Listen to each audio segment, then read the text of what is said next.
I'm sure many of us are ready to start the new year fresh. In today's video, we're going to do a little plan with me for the new year, and I'm going to share some of my favorite tips in order to set up your year for success. One of my favorite things about starting the new year is setting up my planner.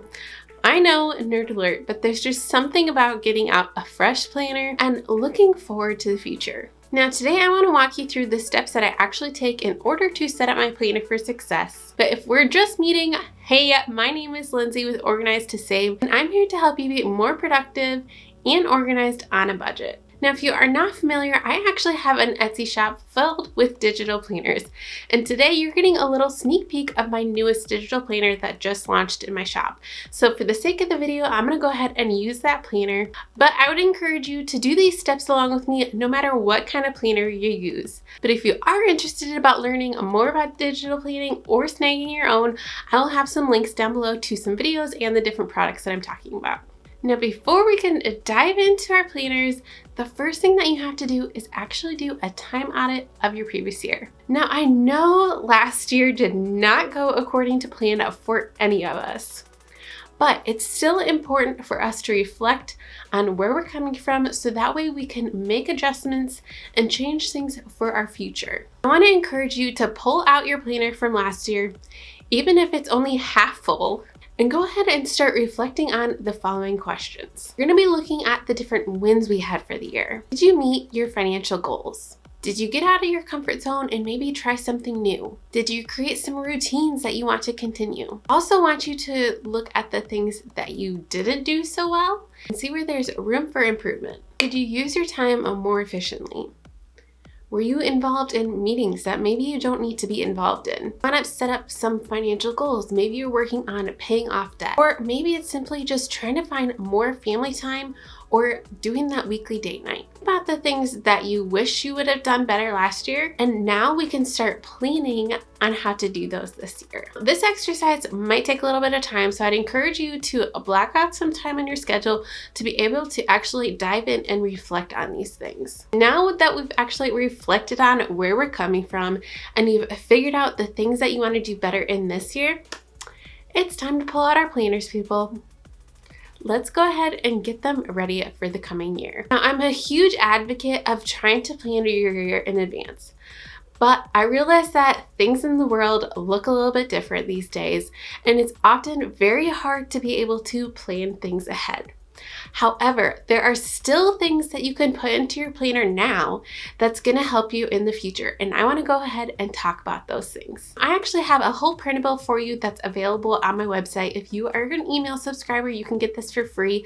I will have a link down below so you can snag this for yourself, but this is going to list out all of the different things that you can think about now and start planning for and putting into your calendar, so that way when Lucy's birthday comes up, you're not going to be scrambling the day of to figure out what to get. So before we dive into this next part, if you're liking this video so far, please give it a thumbs up. I'm curious to know, what kind of planner are you?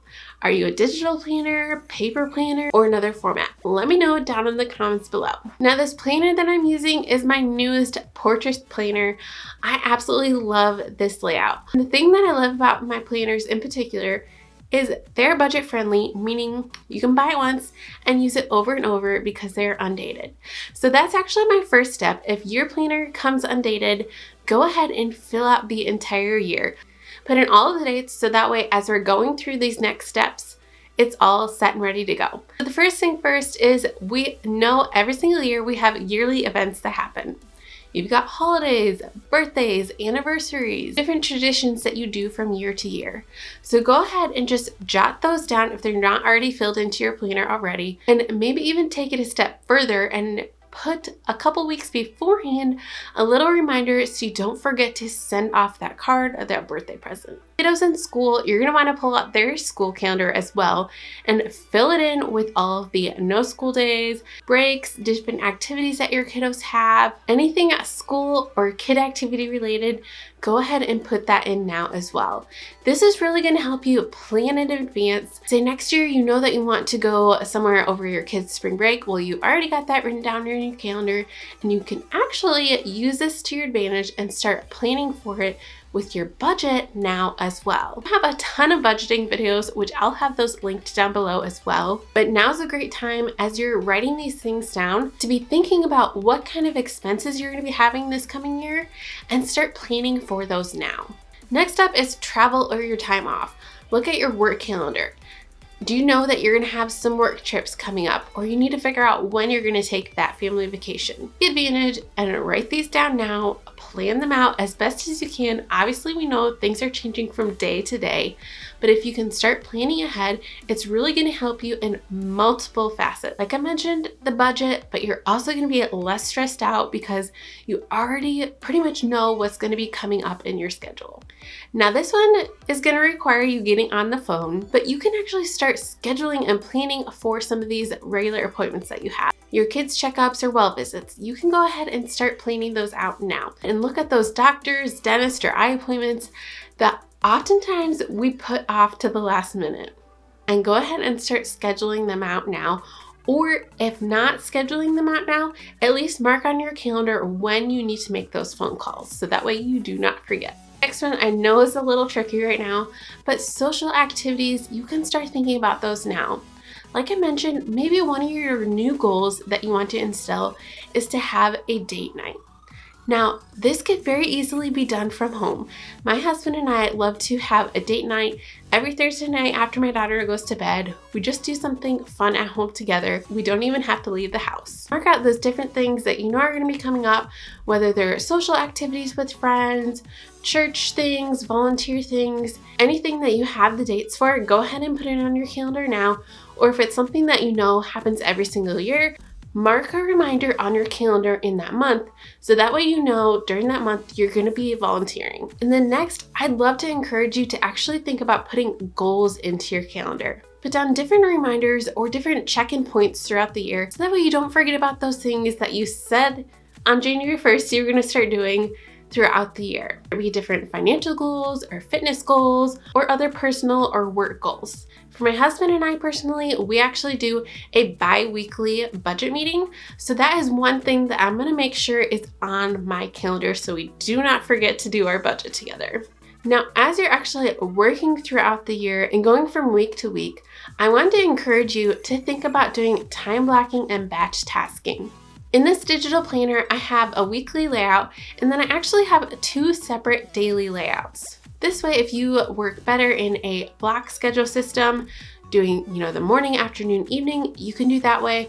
Or if you need to break it down further into hourly, I've got that for you as well. The advantage of utilizing time blocking and batch tasking, which essentially is working on one single type of task for a period of time, instead of bouncing from item to item. Right now I'm filming. I'm not trying to film something, jump to editing, jump to taking pictures, check my Instagram and message you guys back. I'm focused on filming right now, because if you're constantly switching from task to task, you're going to be losing time. It takes your brain time to process those switched tasks. So if you stay focused in one area at a time during a certain time block during your day, you're gonna have so much more success because you're focused in on what's happening and you're not being distracted. I challenge you as you're planning your weeks to think about how you can incorporate time blocking and batch tasking. And another little bonus hack for you, try utilizing timers as well. Often, if I know that I need to just get something done really quickly, I only give myself a limited amount of time to be able to get that done. Because I know once that timer's up, I have to go ahead and switch tasks and move into the next time block. So try setting yourself timers throughout the day and see how much more productive you are. If you want to learn more about batch tasking and time blocking, check out the video on your screen right now. And if you're curious about digital planning or want to snag your own, make sure to check out the description for all the links. We'll see you in the next video.